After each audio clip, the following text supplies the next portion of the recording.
Martial arts a world of discipline, strength, and wisdom. For centuries, warriors have perfected their techniques, passing down their secrets from one generation to the next.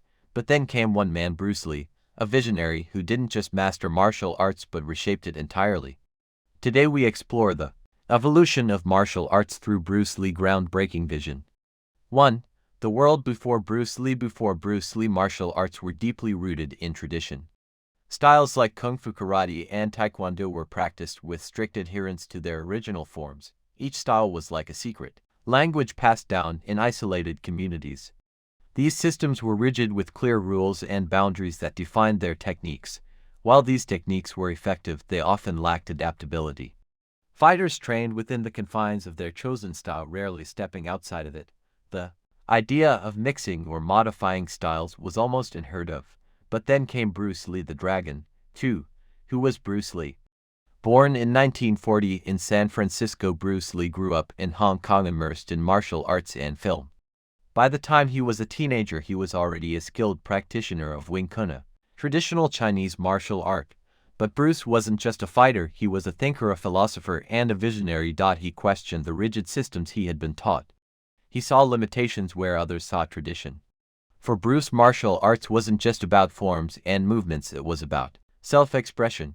It was about adapting to any situation, any opponent. This thinking laid the foundation for his revolutionary concept, Jeet Kune Do. 3. Jeet Kune Do, the way of the intercepting fist. Jeet Kune Do, Bruce Lee's unique philosophy of fighting.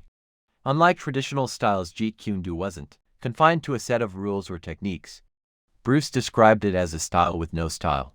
Its core principle: simplicity, directness, and adaptability. Bruce believed in taking what works and discarding what doesn't. He combined elements of kung fu, boxing, fencing, and even street fighting. The result was a fluid, dynamic approach to combat that emphasized efficiency over tradition. 4. Bruce Lee's impact on the evolution of martial arts. Bruce Lee's vision didn't just change how martial artists trained, it transformed the entire world of combat sports. His philosophy of combining techniques and adapting to the situation laid the groundwork for what we now know as mixed martial arts, or MMA. Today, fighters across the globe train in multiple disciplines, blending striking, grappling, and submissions. This approach can be traced back to Bruce Lee's pioneering ideas. He was the first to say that a fighter must be well-rounded, prepared for any challenge. 5. Beyond fighting. Bruce Lee's philosophical legacy. But Bruce Lee's influence extends far beyond physical combat. His teachings on self-expression, discipline, and personal growth have inspired millions. He taught us that martial arts is a journey of self-discovery.